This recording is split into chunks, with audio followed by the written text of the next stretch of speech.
It's Chris Gunzz Boxing Show. I am Chris Gunzz, and I'm being joined by a guy who just tripled or even quadrupled his fan base this past weekend on ESPN on Friday Night Fights from Foxwoods Casino in Mashantucket, Connecticut.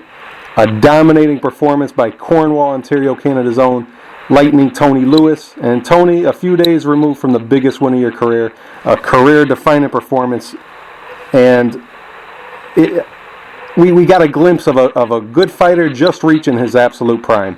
You just celebrated a birthday a few weeks ago, January 10th. Happy birthday, by the way. Turned 27 years old, and you look every bit of a fighter in his prime. How are you feeling, my man? And tell me about some of the feedback that you've received after that eye-popping performance against the undefeated hot Philadelphia prospect, Karl Dargan. What's the feedback been like?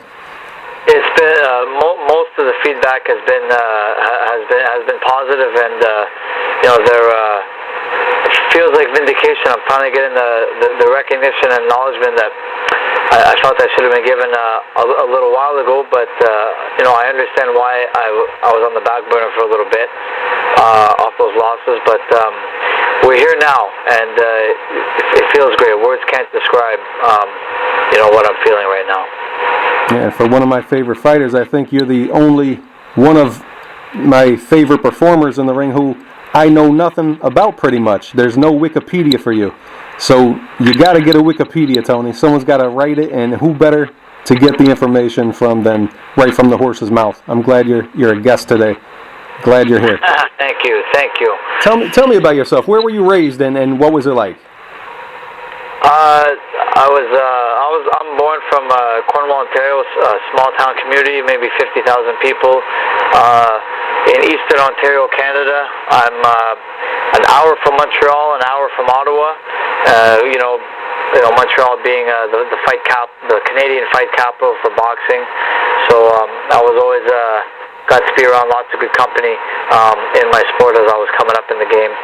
And I was in karate as a youngster for about 5 years, competed in various tournaments as a kid until I was about 11 years old, and I was going for my brown belt until my father had a chance to start teaching boxing at a local fitness center and go back to his roots, because as he was one of my karate senseis, but he had a chance to go back to his roots with boxing and start teaching.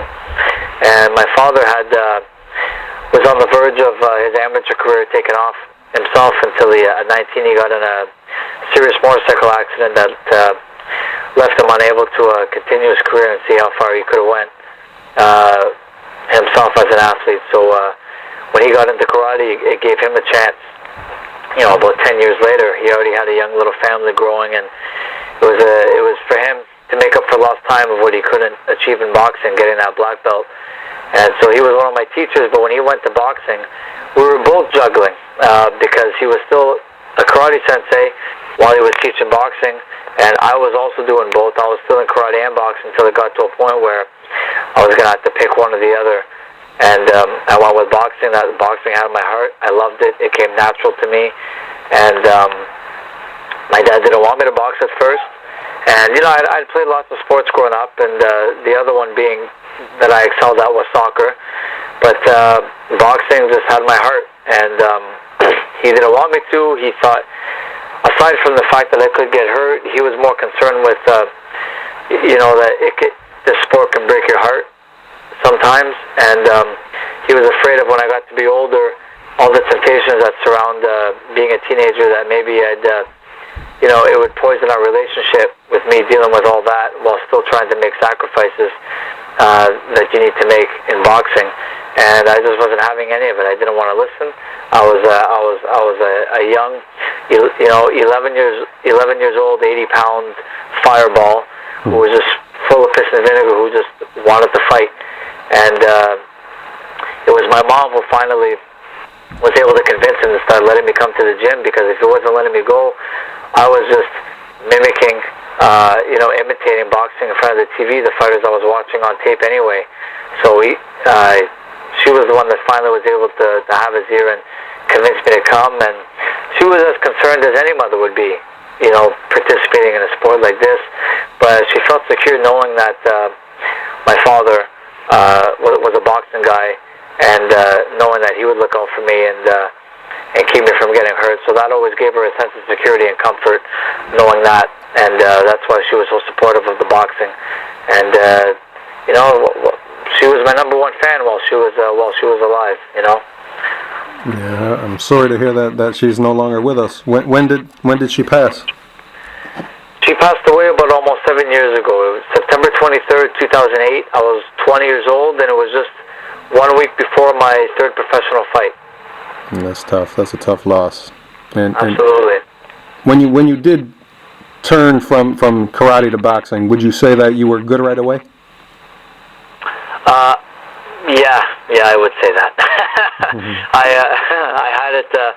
I had it in me right away. I had the instincts for fighting, and I always had fast hands, and I was always a tough kid. All 80 pounds of me, and it was just something that I just had a passion for fighting, and I was getting in trouble fighting on the playground all the time anyway, with all the bigger kids and the older kids. And the funny thing about it is, they say boxing, there's still a sector of people out there who think boxing makes people more violent. On the contrary, because as soon as I started boxing, I started getting in less trouble at school. I didn't have any energy to want to fight and get into trouble at school. And then I started gaining more confidence as a boxer. I quickly started to realize that I had nothing to prove, on the playground to the other kids. I mean, I knew what I could do and what I was capable of, and I was getting that release at the gym every night. I didn't feel like I had to be aggressive or that I had something to prove once I got to school, because I believed in myself and I knew what I could do. I didn't have to prove it to anybody because I had already proven it to myself. So, and it also gave me many other character traits that through the boxing was able to teach me, and a lot of values that I've been able to carry over into other areas of my life. Absolutely. And when did you have your first amateur fight? How old were you? I was 12 years old. Yeah. And tell me about October 1st, 2000. I'll never forget that. Yeah. And tell me about the whole. You come from a hotbed of boxing. Tell me about who you'd be in the gym with. Who would you go in the gym and see on a regular basis? Sorry, repeat that question, Chris. Who did you see in the gym? You come from a hotbed of boxing. Who would you see in your local gyms on a regular basis? Well, I mean, in our home-based gym in Cornwall, I mean, we're a small community, so a lot of the guys that I grew up boxing with came up at the same time as me. The amateur team that my dad developed and built from scratch, and so I'm the first pro to come out of that gym. But we've had a slew of provincial and national champions over the years come out of our gym. But I'm the first pro to have come out of our gym. But over the years growing up, being that Montreal, which is the Canadian hotbed for boxing, is just 1 hour up the road from us, I still do frequently go up and train with the pros all the time. And so I grew up watching and training with, you're familiar with David Lemieux? Yeah. I used to have wars with him when we were kids. There was a time for a few years where we were the same size as kids, and I can tell you right now, it wasn't just kid stuff. That kid always hit hard, and we were sparring partners for years, and that's how my dad got to be very good friends with Russ Amber, as Russ Amber was his coach right up until the Rubio fight, we had wars in the gym. I mean, we were kids right up until we were maybe 16 years old, and I'm telling you, even some of the pros in the gym used to stop and watch us, spar, and we just we used to hammer each other, and then from after that, by the time we hit 17, 18 years old, he really just kind of sprouted up in weight and just surpassed me in the weight classes, and he turned into a full-fledged middleweight, and I just kind of stayed small. I stopped growing. I stayed at lightweight. So from then, I mean, the sparring sessions just became less and less as time went on. But I also, grew up back then watching Jean Pascal on the senior Canadian national team. Watched him whenever he was training, getting ready for the Olympics. I remember many a time whenever John Scully used to go down there and spar and help get him ready for tournaments and stuff like that.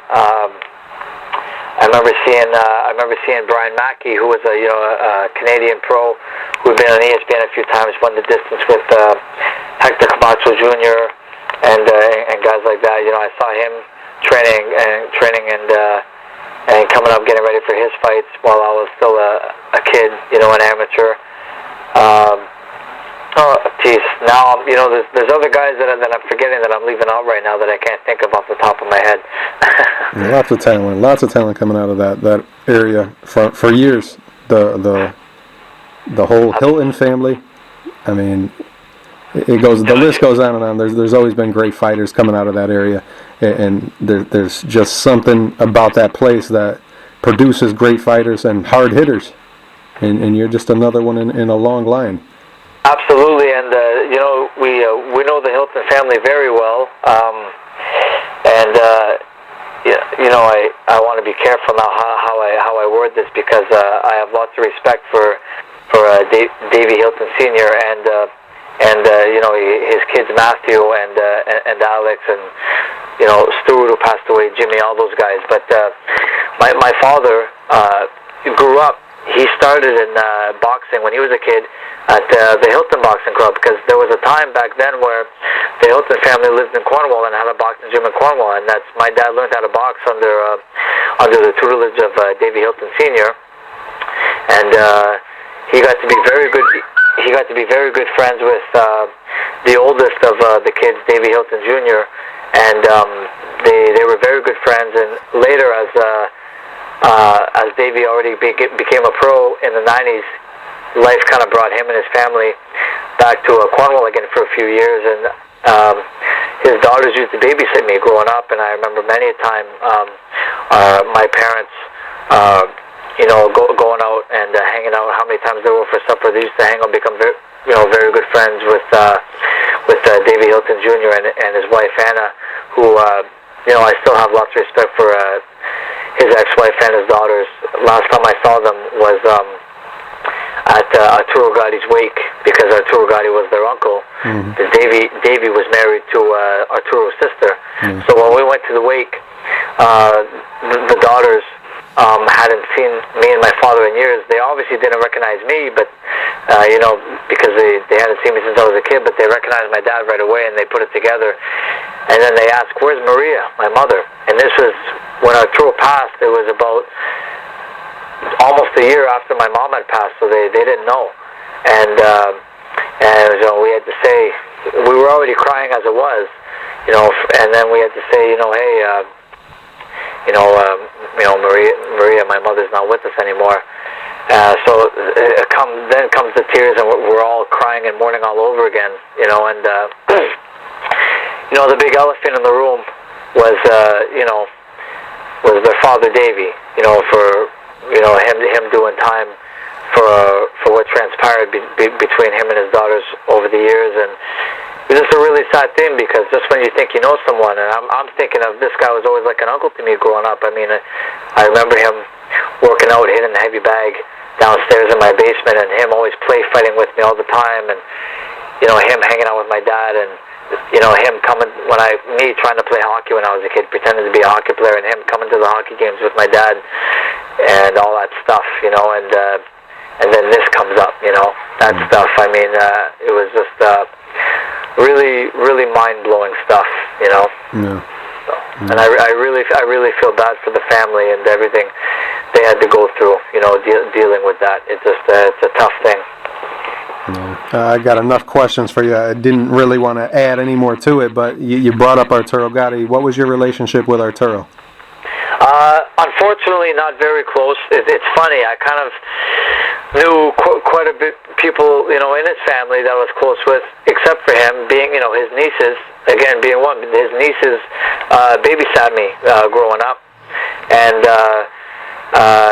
he's got some also his nephews who are a little bit younger than me are amateur boxers, and I remember growing up with them in the gym, them just being little squirts, they used to come in with to the gyms in Montreal with their Arturo Gatti tracksuits and everything, and just horse around and play fight with them, and it's like, okay, enough, get out of here, kid, I gotta train, stuff like that, and I see them now, and I always give them a big hug, and we catch up and stuff, when I'm in Montreal, but I only got to meet Arturo himself once at my my third professional fight, which was, the week after my mom had passed, and my buddies are there. I had a whole, I had a few tables of guys from Cornwall that had come out and everything, and some of them really wanted to meet Arturo, but they were too shy to go up to him himself, because he was there watching the fight. So I spoke to Arturo, and I got them to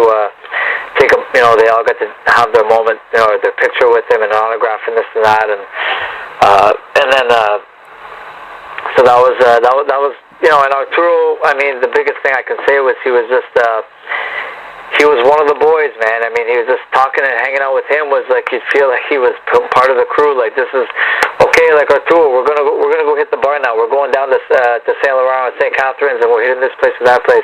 We're gonna book reservations. We're gonna do this. We're crashing at that hotel, and it's like he was that guy. He was just one of the boys. He was just the people's champ. I mean, he was awesome. He was hilarious. A really engaging, funny guy, passionate, full of life, and the real surreal thing about this whole thing was that, his wife, who had been the one who, people wonder, there's so many conspiracies about whether she murdered him or not. Yeah. She was there. I met her. She was there, right there in person, and when this came out, maybe, not even a year later, but all this stuff, I was just blown away, because I was like, man, she was right there, I met her, and you would have never thought, you would never guess, that everything would transpire the way it did, There's things that make you scratch your head, life is funny like that. Yeah, I'll never forget going to, I'd go to Fight News all the time to get some quick information, and when I read that, it was shocking, like a punch in the gut. Couldn't believe it. Oh yeah, absolutely. It was a sad day for boxing. Oh yeah, absolutely. And back to you. What was your final amateur record? Do you remember what the exact record was? I don't remember my exact amateur record, but it wasn't the prettiest one. But I had just over 100 fights, and 3/4 of them were wins. So let's say 80-20, 75-25, that kind of record. Over a span of 7 years, I was a 6 or 7-time provincial champion. I represented Canada at several international tournaments on the junior, as a junior, and then my first year as a senior, I was 19, was when it was a qualifying year, because the Beijing Olympics were coming up in 2008. And in December of 2007 I won my regionals, I won my all Ontarios, and then I went to the nationals. And 2 or 3 fights later, I'm in the 3 fights later, I should say, I'm in the finals against the defending national champion for 3 years, and it was I'm winning the whole fight, and then the computer somehow freezes in the last round, and they had him up by 2 points in the 3rd round, which was ridiculous, because I was up the whole fight until the 3rd round. But then going into the 4th round, I'm having a good 4th round, and I'm really pulling ahead, and then they stopped the action mid-round, and they freeze. They say the computer stopped working, there was a malfunction, so then they went back to the old score from the 3rd round. So none of the points registered in the 4th round were tallied up into the final score. So it was basically like the 4th round just never happened, and he ends up winning by 2 points, and goes on to try to qualify for the Olympics, and I stayed home, and so that was that. And then I figured, what I got told from some of the people in the Canadian amateur boxing community was, stick around next year, because he was the athlete representative for Team Canada. They had invested a lot of money into him over the last 3 years. So whereas in me, there was no way in the span of 6-8 months that I would be able to meet all the standards to qualify for the Olympics. And whereas with him, he'd have a much better shot, being that he had more international experience and was already internationally ranked.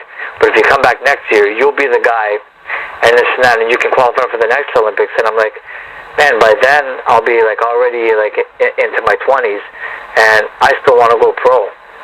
And I want to go pro young, so I have time to develop and give myself a fighting chance. And enough with this bullshit. If I'm going to go through the politics of it, I want to get paid for it. And so I'm not going to wait. I'm going pro. And, you know, in the May of that following year, I made my pro debut. And do you remember who you fought in your first fight and what the result was? My first professional fight? Yeah, do you remember who it was and what the result was? His name was, he was from Mexico. He had 2 professional fights, 1 win and 1 loss. His name was David Aguirre or something like that. Mm-hmm. Yep. And I scored 2 knockdowns and you know, went on to win a 4-round decision. You got a great memory. How did it feel fighting without the headgear and the smaller gloves? You know, I've always had a great long. I can remember what I did last year, but I can't remember what I did 5 minutes ago. You're doing all right, though. You're doing all right. I missed your last question, Chris. How did it feel fighting without the headgear and the smaller gloves? How'd you like it? I loved it, man. I loved it. It was I could see everything. You know, I could see my peripheral. Like with the headgear, your peripherals sometimes are kind of lost, and you can only see what's right directly in front of you. But with the pros, it just felt real. It felt like that's what I was born to do. Like this is it. This is the real thing now. This is what I've been dreaming of, you know, all my life. And the gloves were smaller. The gloves were harder. It just felt like I could make a proper fist. It felt great. There's people watching me. Hey, like I'm on TV. I mean, I really look like a boxer now. You know, I don't look like a bobblehead with. It felt great. It felt great. Yeah, and you win your first 2 fights, and then your mother passes tragically, and you continue going. You don't miss any time. You don't take time off. Did boxing help you kind of deal and cope with that loss? Absolutely. You know, boxing, and I tell people this all the time, you know, with anybody, you know, I've struggled with this sometimes over the years in the workplace at the youth treatment center that I work at, because, you know, some of the kids I try to employ, you know, how, you know, help them find their boxing, you know what I mean? And through physical activity, through working out, and living and eating clean, and playing sports. That you know, and it's not for everybody. It's not everybody's going to be athletic, but for the ones that are, you know, I try to tap into that and help them find what it is that they can excel at, because it's a lot more than just a physical thing. There's so many mental and emotional intangibles that come into play whenever you find yourself through sports, and it can transfer over into so many other areas of your life, teach you values that and character traits that they're going to carry you the rest of your life in anything else that you do. You know, and that's a stigma that I've been fighting in the workplace, and just with some people in life in general. You know, over the years, but. I'm getting there. I think I'm getting through to some people, and every day I'm getting a step closer, and I'm breaking that stereotype for myself and all other boxers, you know, in the community. Yeah, and you did win that fight, and you won your next fight, and you bring your record to 5-0, and you're going for your first championship. You're fighting Jorge Banos for the vacant Canada-Quebec Boxing Council lightweight championship. How'd you feel going into that fight? Your first. It's not a major title, but it's someone's title, and it's the first title you're fighting for as a pro. Take me back to the going into that fight and the fight itself. I felt great, man. I was ready. I was excited. I thought, man, I'm telling you, I know it's just a Quebec title, but that Quebec belt looks sharp, man. It looks sharp. It looked really good. It looks just as good as the belt I just won on Friday night, honestly. So I always laugh about that. But It was great. I was getting into my second year as a pro. It was my sixth fight, and he was at the time. Jorge Balas was well known in the Canadian boxing community. He was a top amateur, and he was a solid pro domestically, and he was my first test that I had to pass as a young pro. And he gave me a good fight, and we're friends to this day. And we always laugh and talk about the old times and everything. When I go and train in Montreal, if I see him, and I got nothing but respect for Banos. And it was funny because I remember my promoter at the time, Yvon Michel, was saying, because at the time I didn't have any knockouts yet, and I remember him saying, "This won't be Tony's first stoppage," and it turns out to be my first stoppage. And it was funny, It was my toughest opponent at that time, but yet it turns out to be my first knockout. So it was really poetic justice, Yeah. And I know you're living a clean lifestyle now. Did you always live a clean lifestyle from the moment you turned pro, or were you more, as you were younger, were you more of a partier then? So was I more of a partier back then, you said? Yeah. Would you party more, or were you always a clean, dedicated, good living person? No, I definitely partied more back then. I wasn't engaged. I didn't have a baby on the way, so I definitely partied a lot more back then. I remember back then those first couple of years as a pro. My stomping grounds where I developed and applied my trade was at the Montreal Casino, and I used to, my friends used to, some of them were from Toronto, some of them were from Ottawa, some of them were still living in Cornwall, and they used to pack their bags and make a road trip for the weekend, and they'd fill up 2, 3, 4 tables in that casino, and we'd go and hit downtown Montreal and party until the sun came up. Those fights there, it just became a ritual. And I got some memories, some moments that we all made there, me and my friends, that some stories that I'm taking with me to the grave. It's better off that way. Yeah, it really is. Bury him with you.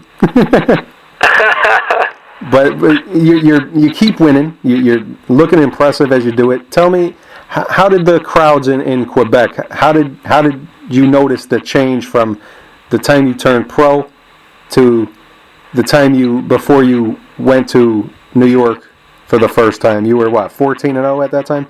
For your first 13, 14 fights, describe the change and becoming popular and getting recognition in your city and your country. I was developing a small fan base in Quebec, but I mean the bulk of my fans in Canada, I'd have to say, were specific, obviously in my hometown, but more in throughout other parts of Canada, because I got to say that Montreal was they're French, and I'm not French, and I hate to say that and get racial about it. And I don't mean it in a derogative way at all. I think the Montreal fans are fantastic, and they support their own. But I was a little bit out of touch with them, because I would I can speak French, and I grew up learning French in school and everything, and I would always make an effort to speak French with the Quebec reporters in my post-fight interviews and everything, but it was very clear, though, even in my French, that I didn't have the accent. I was an Anglophone, not a Francophone, and that definitely played a part in what my limitations were to grow a fan base in Montreal. And I think my promoter at the time, Yvon Michel, recognized that too, and that's what kind of led to our split in my third year as a pro. So that from there, I had 3 fights. The third one being where I won, first time where I won the WBC Continental Americas belt.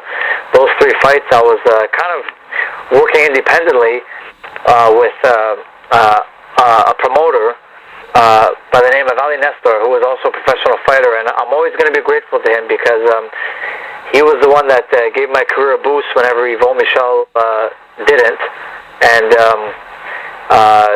he got me that belt. He was the one that got me ranked, and had it not been for that fight, and that bout, I wouldn't have got recognized by Greg Cohen and ever made my career move to the States. So I'm always going to appreciate Ali Nestor for that and giving me my opportunity. Yeah, and your career was going smooth. You were being brought up properly. And tell me, just take me back to that night, October 1st, 2011. You're fighting Alejandro Barrera in your hometown, in your country, and he's 21-8, and you just go right through him. And this is for the vacant WBC Continental America Super Lightweight title. Take me back to that night. You're getting up in the rankings. You won one title, and here's an even bigger one. Take me back to that one before you made your U.S. debut. Bring me back. I was definitely expecting a tougher fight than what I'd gotten. Just a few months earlier. Are you familiar with Arash Usmani? I heard the name. I can't place the face. Well, I know I've seen him. Arash Usmani is we're great friends, and he's another guy who, over the years, as professionals, I mean, we've had wars in the gym and helped each other and get ready for fights, and he's just a great guy and a true fighter, a real champion. But he fought the Cuban a couple of years ago on ESPN, and he got robbed. And then he has a draw with I think it would be the WBA Junior Lightweight Champion, and then he fought Ray Beltran earlier this year. He went to distance with Ray Beltran on the Pacquiao Bradley undercard. Mm-hmm. So, anyways, I know Arash. He went just a few months earlier. Barrera had gone 5 rounds with Usmani, and it was actually a really exciting fight. So I figured this guy was going to be a tough customer, and because I had sparred with Arash, and I know what Arash can do. So I figured I had my work cut out for me, and I was going to be ready for a fight. And it was turning into a fight, and I just managed to find that sweet spot with left hook to the body and put him down for the count. He just couldn't recover from that. So that was a great night. It was a real just a good memory. It was a great night, and from it, my career took off from there. Yeah, and that's the performance that kind of opened eyes across the border. Is that right after that? Is that when you hooked up with Greg Cohen? No, not right away. I had one more fight after that in Montreal with Ali Nestor again, and then after that I made my start with Cohen. Yeah, and that fight you fought Rafael Luna. You made your U.S. debut in Whitehall, New York. How'd you like fighting on this side of the border? That wasn't my U.S. debut though. That was my U.S. debut was on an HBO undercard of Golovkin. Oh, that was Jose Hernandez. No, my U.S. no, that was on ESPN. But my American debut was on against a guy by the name of Andre Ledesma. Yes. And it was on an HBO undercard that Golovkin was headlining, and I scored a first-round knockout. And from there, a few months later, is when I fought Hernandez on ESPN. And then after that, I had a tune-up fight back in Canada, and then I fought Rafael Luna in Whitehall, New York. Yes. My bad. How'd you like fighting Andres Ledesma on this side of the border? Were you ready to go and try to get a bigger fan base on this side? Absolutely. I was excited to go into the States and expand my fan base and show people what I can do. And that was I remember that fight was short but sweet. I wish it could have lasted a little bit longer, so I could show people a little bit more of what I could do. But I think I've gotten that chance now. So I think we've come a long way since that day. Yeah, and then you did fight Jose Hernandez, and it's a fight that I'm sure that you have a lot of regrets about. But the thing about boxing is not every career is going to be perfect, and most aren't unless they're carefully planned and stuff. But you could learn more from a loss than you can from 10 wins sometimes. take me back to that night and what happened, because it was a guy who on record had no business being in the ring with you almost, but it didn't go as planned, and it didn't go as records would indicate it would go. Take me back to that night. Jose Hernandez is the reason why I am where I am today, because he taught me a valuable lesson that night in arrogance, because I was fighting some injuries in camp that I wasn't treating, and because I figured that even if I'm not 100%, 80% is going to be good enough to beat this guy. And actually, in retrospect, I'm wrong. I spent 2 months getting ready for a southpaw who was my height by the name of Miguel Gonzalez, and then a week out from the fight, Gonzalez pulls out, Hernandez comes in, and Hernandez took it on short notice, absolutely, but the flip side is that he wouldn't have taken the fight on short notice if he wasn't in shape either. And then I was, again, I'm always in good shape. I was in fantastic condition, but I wasn't 100% physically healthy because of the injuries, and I was limited to what I could do in training. And I just didn't care. I was fighting with my dad. My dad wanted to cancel the fight, and I just figured I'd be good enough to beat this guy, not being 100%, and I wasn't. And I had also been getting away with some small fundamental habits in my game that I've been getting away with for a long time. That night, Hernandez was good enough to exploit, and I paid for it, and I learned a good lesson that night. Yeah. And people could watch that fight. You look totally different right now in your current state, and that was clearly a good thing to have happen in retrospect. Of course, you'd like to take it and pull out a win and then improve upon it, but it didn't pan out that way. And at the time of the stoppage, your dad actually threw the towel into the ring, and you're seen on tape on YouTube, if people YouTube that fight, watching the towel come in. What do you remember is going through your mind at the point where you knew your father was pulling you out of there?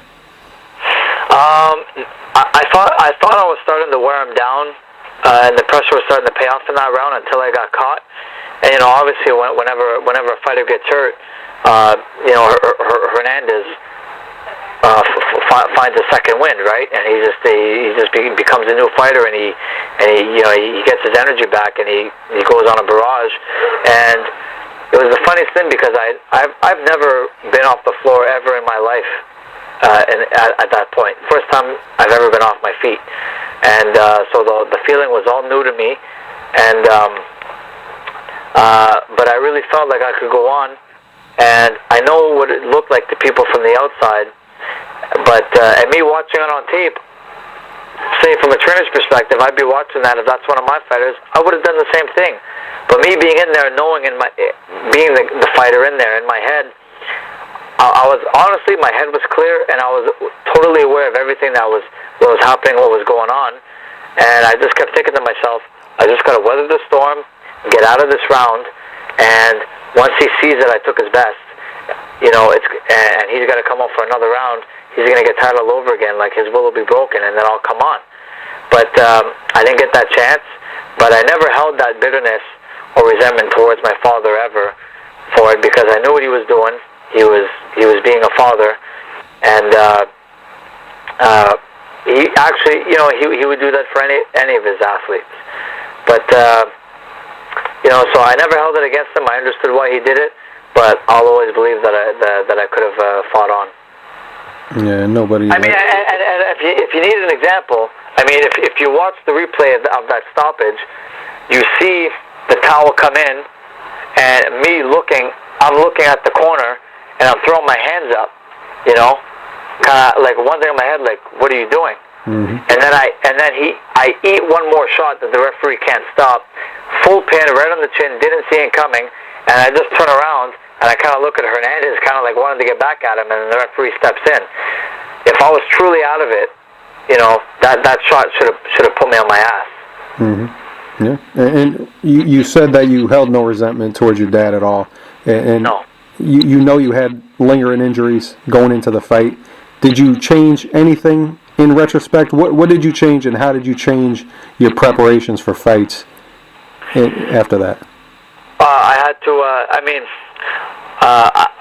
I can't say that it was an overnight process. I mean, after that fight, I took about a month off from the gym, which is the longest I've ever taken off between fights, and I was just really feeling sorry for myself, and it took me a while before I was finally able to watch the fight, and I felt like I let a lot of people down, and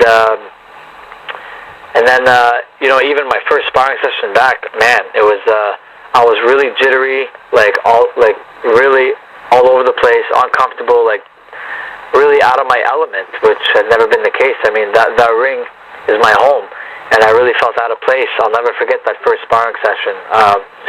And then I just slowly started finding myself again, and I think the biggest thing was that, my dad was my rock, because he never stopped believing in me. And then we ended up getting a call to get asked to be one of the chief sparring partners for Rigondeaux when he was getting ready for Nonito Donaire. So I spent a month living with him down there and sparring, and that's where I really found myself again and started to really make the road back in that camp with Rigondeaux. Testing myself every day with him, and day by day, week by week, I'm getting better and better, and breaking some of those small fundamental habits that I've been making for a long time, and and getting past the mental setback of that defeat, and it's here we are now. It's been a long time coming. That experience and training with Rigondeaux, it's priceless. You can't buy anything like that. If out of everybody in the sport today, if he lost, I think I might be more shocked than pretty much anybody right now. I just think he's that good. What do you learn from working and living and training with this guy every day? Tell me about how it was hanging out with Guillermo Rigondeaux for that time. Great. First off, Guillermo Rigondeaux is a great guy. He's an awesome guy. You know what?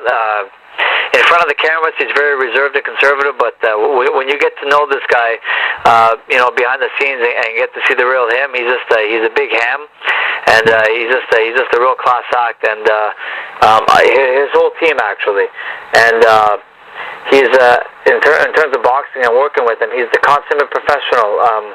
I've never worked with in terms of on the outside, boxing long range, and he's probably the most masterful, boxer counterpuncher that I've ever been in the ring with. I mean, his timing and his foot positioning and sense of range is just better than anyone else I've ever seen. Anyone else I've ever boxed with, I should say. Yeah. But it was a great experience, and I learned a lot working with him. What's the best advice he gave you? The best advice he gave me, I can't say it was really in words. I mean, usually when we talked, it was always my broken Spanish and his broken English. Mm-hmm. So the best advice he gave me were with his fists, to be honest with you. Yeah. Yep. And so 2013 starts out as so far a year to forget. You'd like to forget in the loss to Jose Hernandez, and then wrapping up there, you fight two more times, get a win over Mauricio Goca and Rafael Luna, and 2014 you start a really impressive streak. Now the first fight is another one, kind of like how 2013 started out with a loss, but you could take something away from this on a positive note. More positive, because you felt you won that fight with Ivan Redkach. Take me back to that night. It was pretty much just a year ago to the day almost of your last fight against Karl Dargan a few days ago. Yeah. Take me back to that one. You and Ivan Redkach on ESPN. I'll never forget it. Redkach comes in at 15-0, and you come in. You go down in the first round and you end up cut on your forehead. Take me back to that fight. I'll let you pick it up. First round. It was actually on Showbox, and okay. I got I knocked him down in the first round first, and I think I'm outboxing him that round. And I knock him down, and the referee just blatantly doesn't call it. And that was in terms of officiating, that was the beginning of the end for me right there.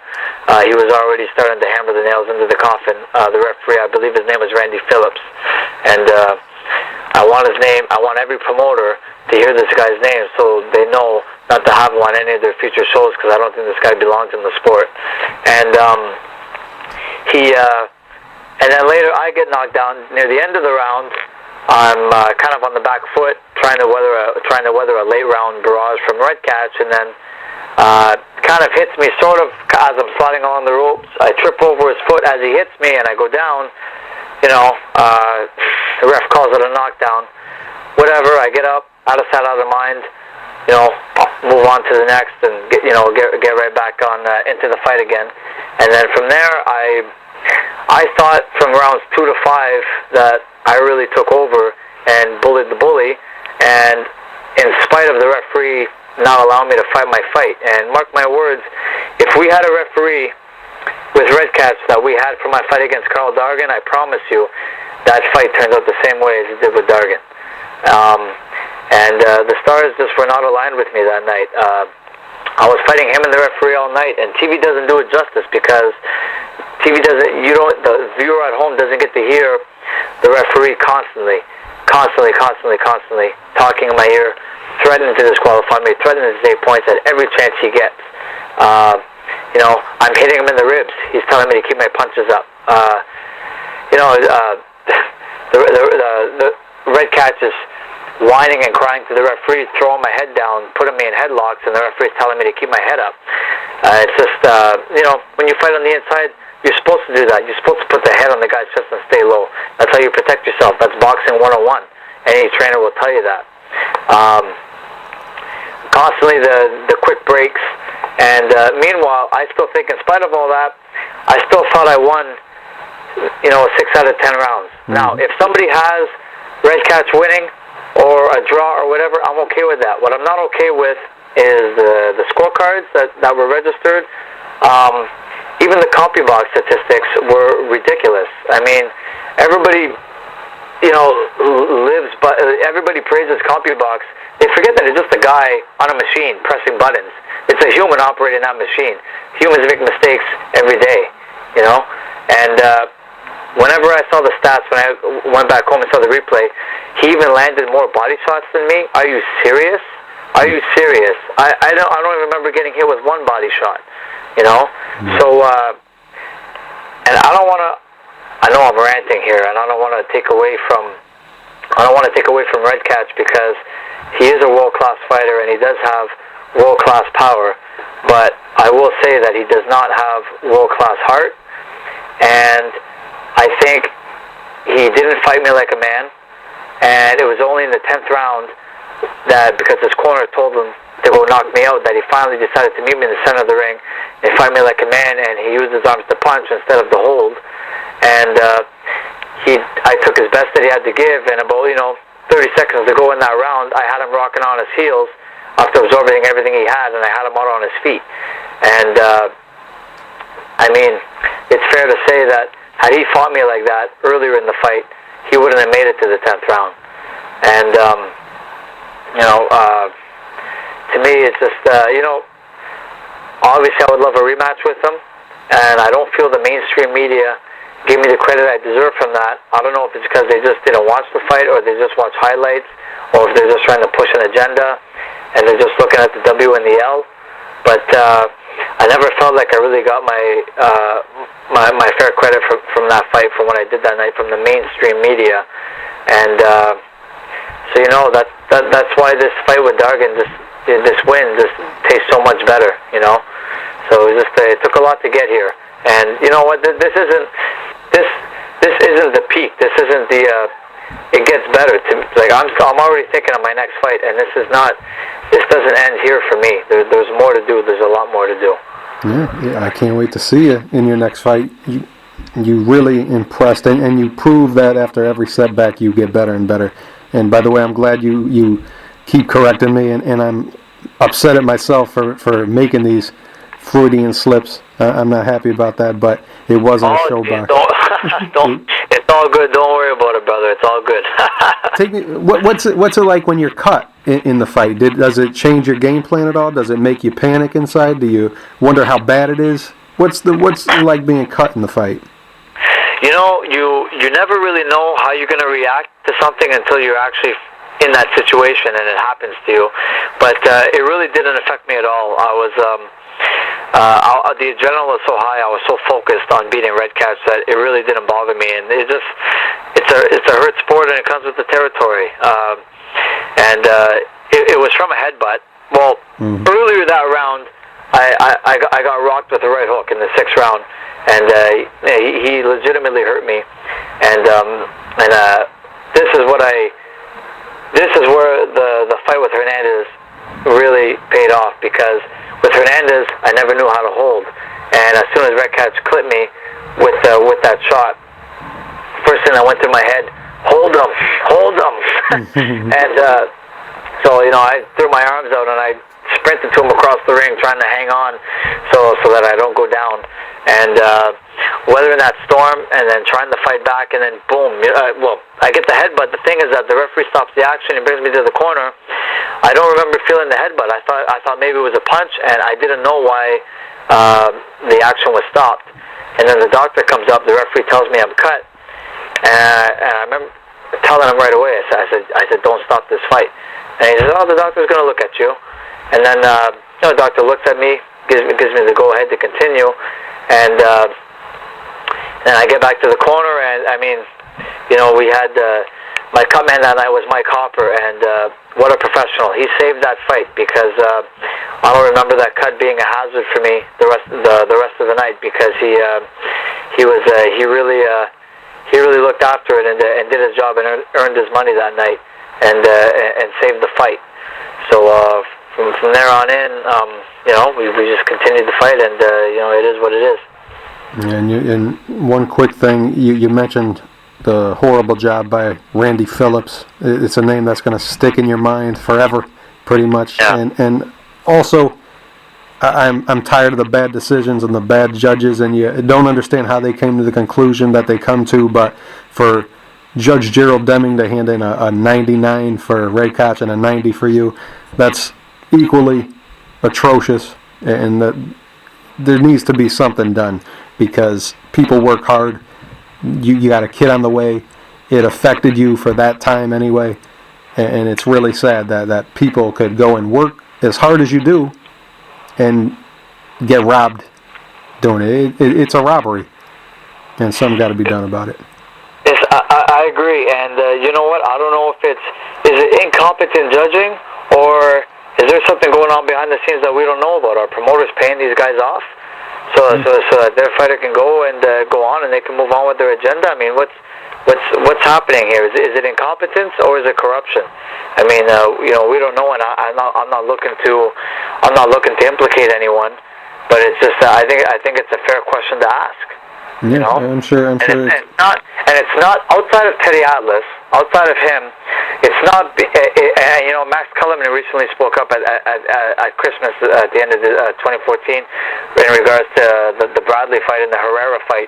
He's starting to speak up more on it too, but it's not being asked enough by a lot of these commentators out there on TV. And to me, it's like these commentators have to understand that they have to ask these questions more, because they are the voices representing the sport whenever the fans at home are watching it. The fans at home, especially the casual fan who doesn't know that much about boxing or is just getting into boxing, they're hanging on every word those commentators are saying to develop their own knowledge and opinion of the game.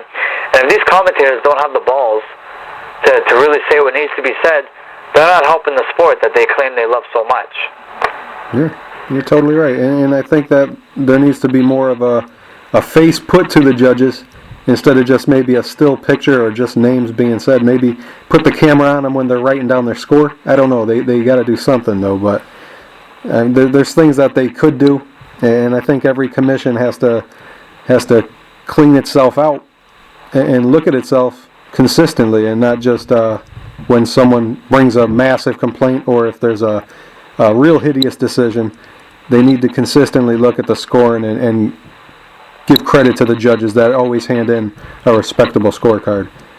Reward the best, and maybe send the rest to 4-rounders or 6-rounders until they could show that they could give competent scorecards.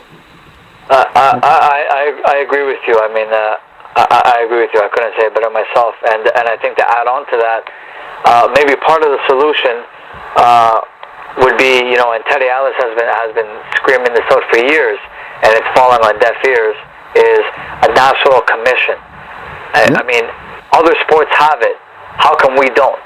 I mean, we don't get, other athletes are, they get a pension.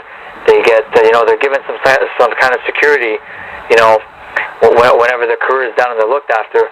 We don't have that, and also with the National Commission, there's 50 states in the United States of America, correct? That's right.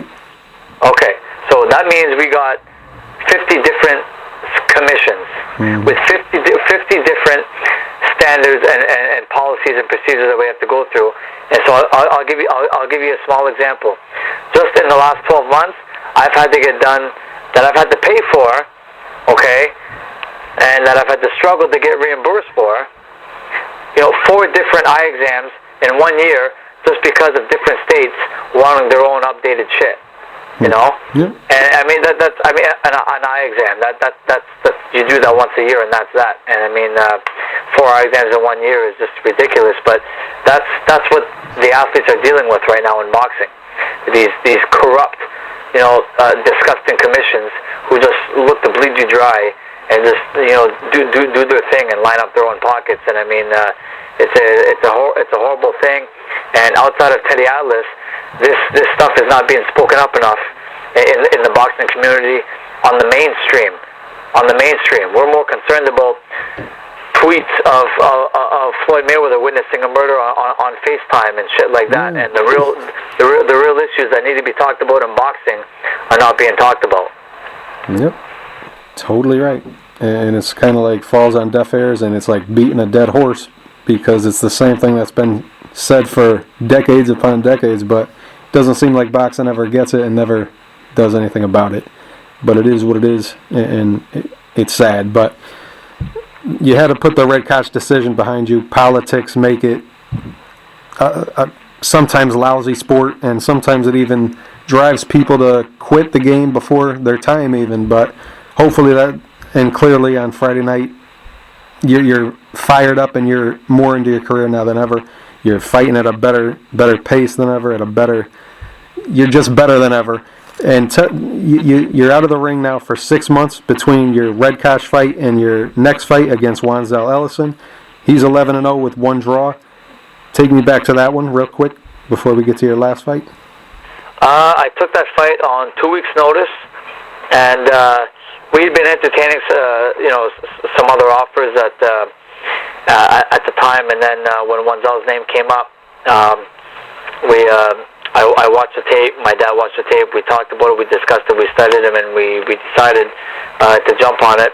I saw a very good fighter with tremendous natural skills, but I thought I was equally just as skilled in every department, and I had more experience and more seasoning. And I figured that would pay off and be the key factor in this fight, and it was. And you know what?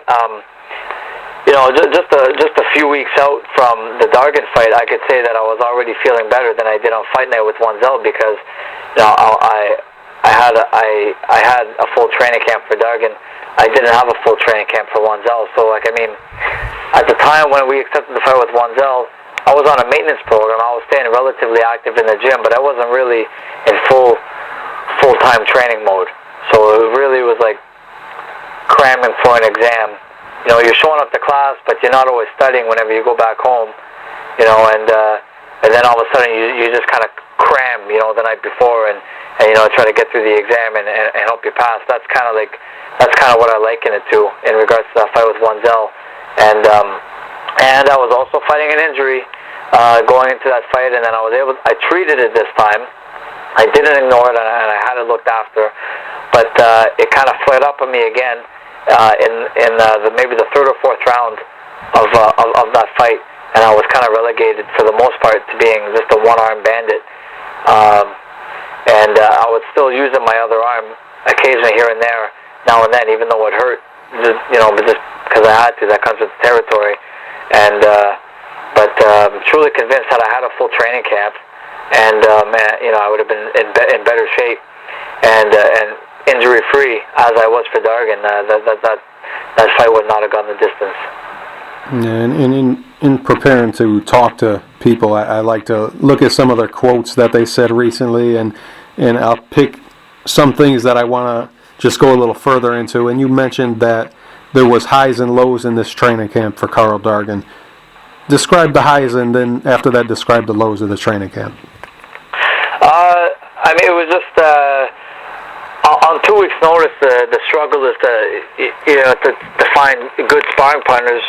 To get me ready for Gunzz, and I mean, we really had to cram it. I didn't really spar nearly as many rounds as I should have. We ended up finding some guys. I ended up staying at my cutman Bob Miller's farm for about a week, and I was literally sparring maybe 10, 12 rounds every day. That whole week, and that was the only sparring I really had for that fight. And we had they had a few good amateurs up there that got me ready and gave me some good work. Gave me a little bit of everything at me, a bit of every different style was thrown at me that week, and they got me ready and they whipped me into shape. But it was really hectic because we were really cramming and rushing things, and it was just thanks to God and to my father and our strong team that we were able to pull through and act as professionals and get the win. And sitting ringside and watching you ply your trade, and like I said before, I consider this your prime because I don't see how it's going to get better than this. I mean, you could keep up this pace, and hopefully you do, but this is your prime. You had me thinking about old films that I used to watch of Henry Armstrong or maybe Aaron Pryor, maybe Roberto Duran, but these are... What a compliment. What a compliment. Yeah. I'm in some pretty damn good company there, brother. Wow. Good company. You're in good company. Hey, that's the best compliment I've heard all week, man. Yeah, that's the best compliment of everything people have been saying. That's the best compliment I've heard all week. That is awesome. I'm glad I could do that for you. I mean it from my heart. Oh man, that's great. Have you studied film of these guys? Yeah, Henry Armstrong, not as much. Just because of the era, it's so hard to find footage. I've seen him, but not enough. But Roberto Duran and Aaron Pryor, I love those guys. And I got to meet Aaron Pryor as a kid at the Hall of Fame, and he was just an awesome guy. And I've never gotten to meet Roberto Duran, but I absolutely love Roberto Duran. And Pryor equally. I love those guys. I would have liked to have seen them fight, actually, to be honest. I think that's a dream fight. Yeah, that would be great. That would be great. I asked you right after the fight what your dad meant, and he happens to be your trainer, like we talked about already, but he as you had Dargan on the ropes, he would yell, "Tyson, Julio." And I'm assuming you're still not going to give it away what that meant, but have you changed your mind? I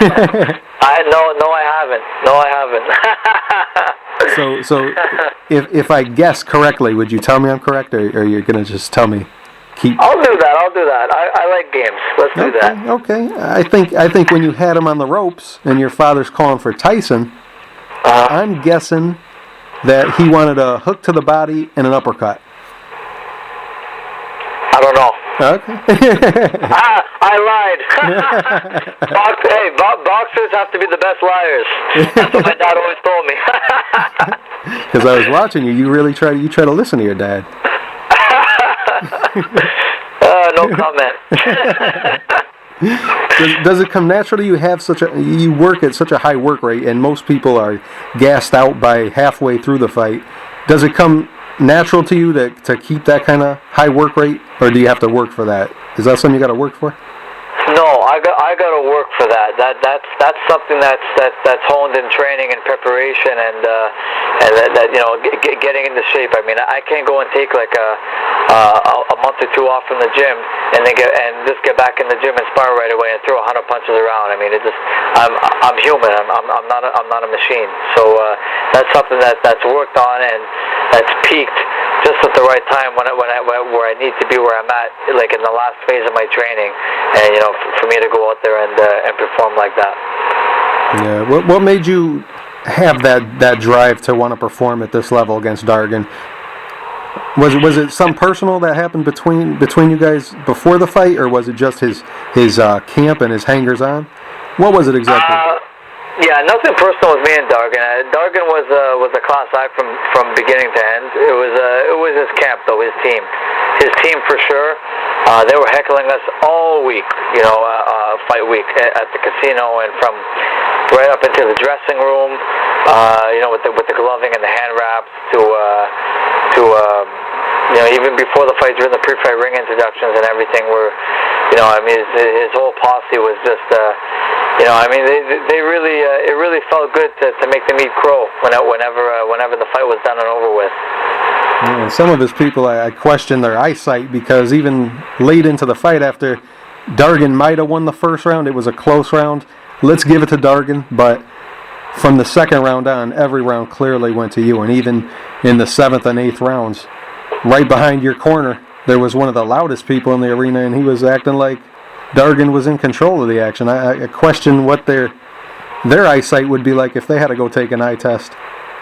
Well, I appreciate their loyalty, but hey, it is what it. You know what? When I'm in there, I don't hear what anybody's saying other than my dad's voice and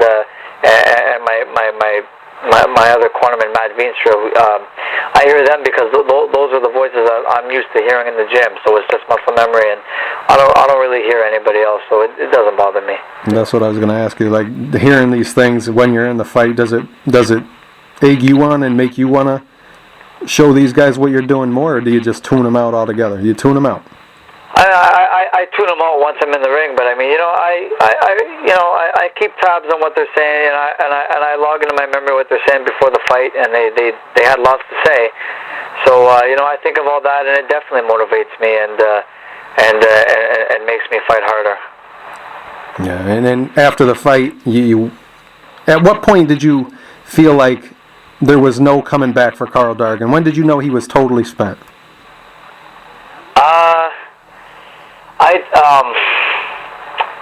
forget if it's the 3rd or 4th round. Whenever he hits me after the bell, so I hit him back, and then the referee breaks us up, and I'm looking at him, and I lose my cool, and I tell him off, and I say some words that I'm not going to repeat here, but he and I remember him looking at me with like this look in his eyes of shock, like it wasn't like a confrontational, like F you, like yeah, whatever, it was like a shock, like this guy's crazy, and people fear what they don't know. People fear crazy because they don't know crazy. People fear what they don't know. So I knew right then and there, and then there was other moments in the fight, like at one point, we're in a clinch, and we're both kind of catching a breather. We're just kind of sitting there on the inside, not doing anything, and the crowd, I'm hearing some boos a little bit, and so Dargan kind of laughs. We're right chest to chest, and Dargan's laughing when we hear the boos. So I'm like, I laugh back. I'm like, well, I guess they want us to fight, brother. And then I started letting my hands go. But I knew right then and there, like,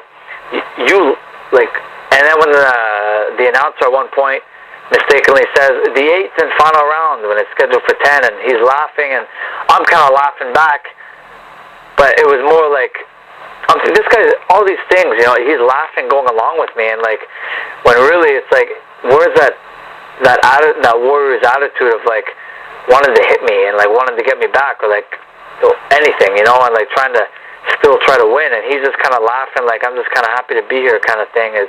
That's where I knew right there that mentally I had already broke him, and I knew I had him. It was just a matter of not getting reckless and taking stupid chances from there, and just keep fighting my fight, and we're taking this belt home. Yeah, and you know better than anybody, boxing's a sport of tremendous highs and tremendous lows, and you're on a really big high after Friday night. But one thing that's often talked about, and I know you're totally comfortable with, and you're happy that your dad is there along the way in your corner. I'm sure you consider him exactly the man you want and need in your corner. but it's talked about often. Should fathers be their sons' trainers? We see the Felix Trinidad and his dad, great team throughout the years, but then we see the Roy Joneses, and it didn't work out quite the same way. We see the soap opera of the Mayweathers. What do you say about people who question whether your father should be in your corner? I think it's. I don't think you can look at it like you can't take that cookie cutter philosophy where you try to paint everybody with the same paintbrush, because I think everybody's different, every situation is different, and you can't look at one father-son relationship and say, oh yeah, they didn't work out, so you're not going to work out. I mean, that's we're two totally different people from them, and and another one actually we're leaving out too. Another great example of father-sons who they made it, but they hit highs and lows too. But I mean, hey, was the Mosleys. I mean, Jack and Shane Mosley. People can say what they want. Okay, yeah, later they separated in their career, but by then, hey, before they broke up, Mosley was already a 3-4-time world champion with his dad. So people, you can't say it's a failure whenever they broke up after his career was already established and he was already guaranteed to go to the Hall of Fame. So that's not a failure to me. That's success, regardless of whether they split or not later in his career. And as far as me and my dad, you know what? I mean, I truly think our relationship has gone through some dark periods where I think a lot of other people would not have made it and be where we are today. And I think it's a testament to our strength and our love for each other, in spite of what may have transpired between us or what was said between us over the years. In our relationship, that we got through it and we overcame it, and we're here. We're here, and we're alive at large. And we're not going anywhere. We're here to stay. It's really been a long road, and the beautiful part about it is that this journey is far from over. Yeah, and I'm glad that covering that fight at Foxwoods, I had the opportunity to sit right next to your dad's corner. You did a tremendous job, and I could see the connection you guys got both in and out of the ring. I could tell his pride and how happy he was in you and how you performed. When you went into the back dressing room and you were away from everybody, what did he say to you about that performance? What did my dad say about Dargan? About your performance against Dargan. He's happy. I think this is the first fight where I don't go back to the dressing room where my dad's able to find something wrong to pinpoint. He really, there's no such thing as perfect. There never is, and I did make mistakes in this fight. I didn't fight a perfect fight, but this was the first fight I think ever in my whole life that my dad didn't have anything to nitpick about. He couldn't be happier. We're just, but we're not people who rest on our laurels. We're already thinking of the next one. It wasn't a perfect performance. You could have started beating Karl out of the ring in the first round and not waited to the second. I don't see how you could have improved upon it, but it was as close to perfect as it could get for your style and for what you bring to the ring. I can't imagine doing much more than that. Just quick in closing. After the fight, you found you were a 7-1 underdog going in, which is kind of shocking. What did you think about that? I didn't know until Bernardo Osuna told me in the post-fight interview. I laughed. I'm just like, if I'd have known it was 7-1 odds, I would have bet on myself. I can use the extra money right now. But you know what? I mean, But it did come with. I understand where the odds turned out to be like that because of my history and my past with my professional career and my setbacks. I can get where some people would feel that way, and Dargan earned that right. I mean, the biggest thing I want to point out here is that I don't want to hear anybody, and it's coming out. I mean, I know there's some trolls out there that are trying to say, Dargan ain't what he was, and he's overrated, this and that. Bullshit. Those are probably some of the same guys who put money on Dargan before the fight, okay? and he's everything everybody said he was before the fight. I was just better. And that's it. Totally 100%. And I lied about in closing. I got one last question. This is it. I promise. You mentioned John Scully earlier in the conversation. You would see him sparring with Pascal in Montreal before. He was in attendance.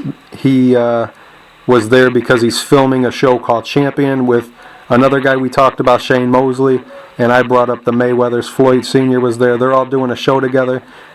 Did you have an opportunity to speak to Shane or Ice John Scully or Floyd Mayweather, and if so, what did they say about your performance? I didn't get a chance to speak to Mayweather Sr. or John Scully, but Shane Mosley waited for me in my dressing room whenever I got back, and he congratulated me on the fight and commended me on my performance. So that was pretty cool. That was an honor. Yeah, you gotta love Sugar Shane. He's a class act, and he is. Yeah.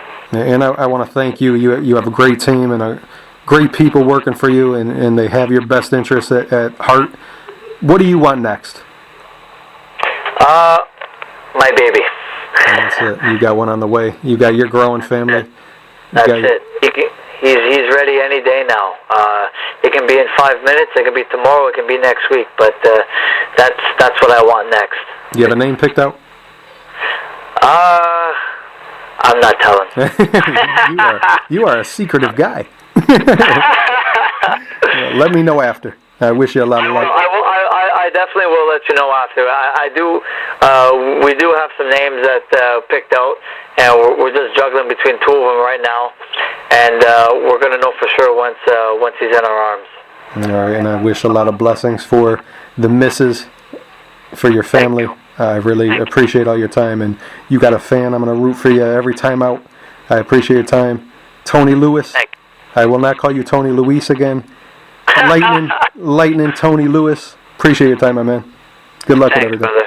Thank you. Take care. Good night.